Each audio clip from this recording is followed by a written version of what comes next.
இந்த கோட்டை தாண்டி நீயே வரக்கூடாது, நானும் வரமாட்டேன், சொல்லிட்டேன். உங்களுக்கு தான் உங்களோட பெரிய தொல்லையாகி போச்சு. என்ன பார்க்குறீங்க?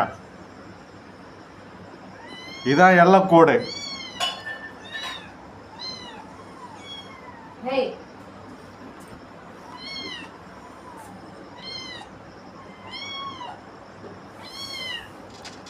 உங்களோட பெரிய அன்பு தொல்லையாகி போகுது.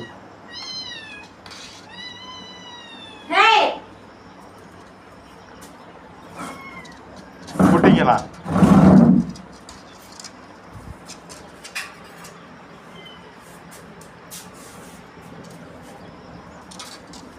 பார்த்து நேரம் பாரு